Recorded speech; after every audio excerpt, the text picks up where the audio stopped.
The 1995 Chicago heatwave was a heatwave which led to 739 heat-related deaths in Chicago over a period of 5 days. Most of the victims of the heatwave were elderly poor residents of the city, who could not afford air conditioning and did not open windows or sleep outside for fear of crime. The heatwave also heavily impacted the wider Midwestern region, with additional deaths in both St. Louis, Missouri, and Milwaukee, Wisconsin. Weather. The temperatures soared to record highs in July, with the hottest weather occurring from July 12 to July 16. A high of 106 degrees Fahrenheit on July 13 was the second warmest July temperature set on July 23, 1934, since records began at Chicago Midway International Airport in 1928. Nighttime low temperatures were unusually high, in the upper 70s and lower 80s degree F, at the peak of the heatwave, as was the case in the summer of 1988 and possibly 1977. Madison, Wisconsin probably would have broken its all-time maximum temperature record of 107 degrees Fahrenheit had the reporting station been in the same location as it was during the 1930s. The humidity made a large difference for the heat in this heatwave when compared to the majority of those of the 1930s, 1988, 1976 to 78 and 1954 to 56, which were powered by extremely hot dry, bare soil and/or air masses which had originated in the desert southwest. Each of the above-mentioned years' summers did indubitably have high humidity heatwaves as well, although 1988 was a possible exception in some areas. Moisture from previous rains and transpiration by plants drove up the humidity to record levels in the moist humid air mass originated over Iowa. Previous to and during the early stages of the heatwave, numerous stations in Iowa, Wisconsin, Illinois and elsewhere reported record dew point temperatures above 80 degrees Fahrenheit with a peak at 90 degrees Fahrenheit with an air temperature of 104 degrees Fahrenheit, making for a 148 degrees Fahrenheit heat index reported from at least one station in Wisconsin at 17.00 CDT on the afternoon of the 14th of July 1995, a probable record for the Western Hemisphere. This added to the heat-to-co's heat indices above 130 degrees Fahrenheit in Iowa and southern Wisconsin on several days of the heatwave as the sun bore down from a cloudless sky and evaporated even more water 7 days in a row. A more typical result of surface dew points above 80 degrees Fahrenheit are extreme precipitable water readings as well as other indices used to forecast severe thunderstorms and flooding, such as convective available potential energy, as was illustrated in early June 2008 when thunderstorms originating in Minnesota and Iowa mushroomed when hitting the area of extreme dew points in south-central and southeast Wisconsin from 77 to 84 degrees Fahrenheit and inaugurated the third wave of upper Middle West flooding and up to 21 inches during early August 1997 by producing extremely heavy rain over the region, with many areas receiving 5 inches and a few areas of 10 to 15 inches in 3 to 6 hours' time. A few days after, the heat moved to the east with temperatures in Pittsburgh, Pennsylvania reaching 100 degrees Fahrenheit and in Danbury, Connecticut,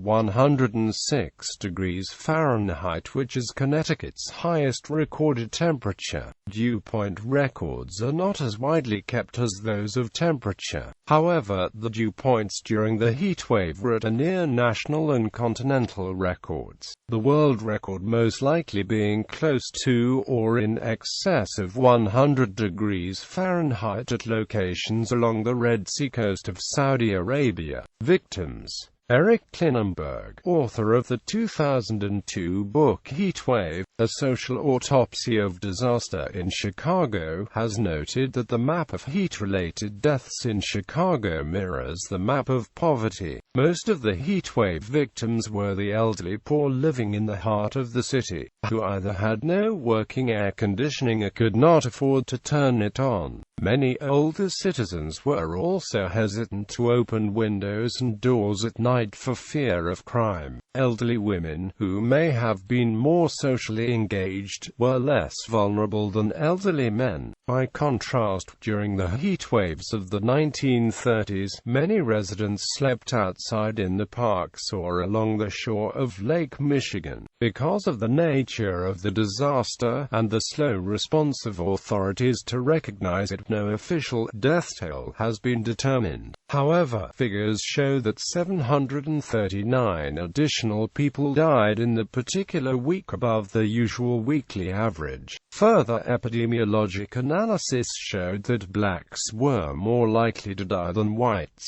and that Hispanics had an unusually low death rate due to heat. At the time, many blacks lived in areas of substandard housing and less cohesive neighborhoods, while Hispanics at the time lived in places with higher population density and more social cohesion. Mortality displacement refers to the deaths that occur during a heatwave that would have occurred anyway in a near future, but which were precipitated by the heatwave itself. In other words, people who are already very ill and close to death might die sooner than they might have otherwise, because of the impact of the heatwave on the health. However, because the deaths have been hastened by the heatwave in the months that follow, the number of deaths becomes lower than average. This is also called a harvesting effect, in which part of the expected mortality shifts forward a few weeks to the period of the heatwave. Initially, some public officials suggested that the high death toll during the weeks of the heatwave was due to mortality displacement. An analysis of the data later found that mortality displacement during the heatwave was limited to about 26% of the estimated 692 excess deaths in the period between June 21 and August 10, 1995. Mortality risks affected blacks disproportionately. Appropriately targeted interventions may have a tangible effect on life expectancy. In August, the remains of 41 victims whose bodies had not been claimed were buried in a mass grave in Homewood, Illinois. Aggravating factors. Impacts in the Chicago urban center were exacerbated by an urban heat island that raised nocturnal temperatures by more than 2 degrees Celsius. Urban heat islands are caused by the concentration of buildings and pavement in urban areas, which tend to absorb more heat in the day and radiate more of that heat at night into their immediate surroundings than comparable rural sites. Therefore, built-up areas get hotter and stay hotter. Other aggravating factors were inadequate warnings, power failures, inadequate ambulance service and hospital facilities, and lack of preparation. City officials did not release a heat emergency warning until the last day of the heat wave. Thus, such emergency measures as Chicago's 5 cooling centers were not fully utilized. The medical system of Chicago was severely taxed as thousands were taken to local hospitals with heat-related problems. Another powerful factor in the heatwave was that a temperature inversion grew over the city, and air stagnated in this situation. Pollutants and humidity were confined to ground level, and the air was becalmed and devoid of wind. Without wind to stir the air, temperatures grew even hotter than could be expected with just an urban heat island. And without wind there was truly no relief. Without any way to relieve the heat, even the insides of homes became ovens, with indoor temperature exceeding 90 degrees Fahrenheit at night. This was especially noticeable in areas which experienced experienced frequent power outages. At Northwestern University just north of Chicago, summer school students lived in dormitories without air conditioning. In order to ease the effects of the heat, some of the students slept at night with water-soaked towels as blankets. The scale of the human tragedy sparked denial in some quarters,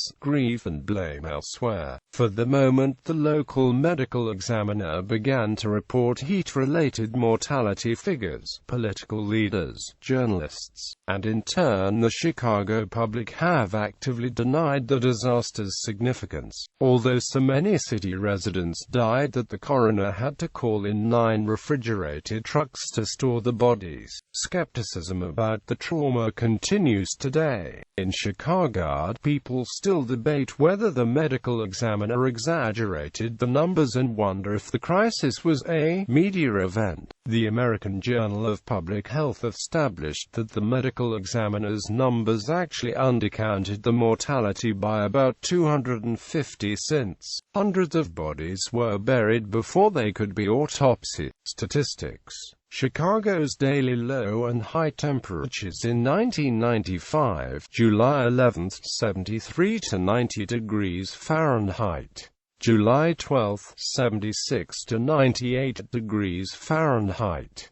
July 13, 81 to 106 degrees Fahrenheit. July 14, 84 to 102 degrees Fahrenheit. July 15, 77 to 99 degrees Fahrenheit. July 16, 76 to 94 degrees Fahrenheit. July 17, 73 to 89 degrees Fahrenheit. During the week of the heatwave, there were 11% more hospital admissions than average for comparison weeks and 35% more than expected among patients aged 65 years and older. The majority of this excess were treatments for dehydration, heat stroke, and heat exhaustion. Wet bulb temperatures. Wet bulb temperatures during this heatwave reached 85 degrees Fahrenheit in some places. A wet bulb temperature of 95 degrees Fahrenheit may be fatal to humans if experienced over 6 hours or more.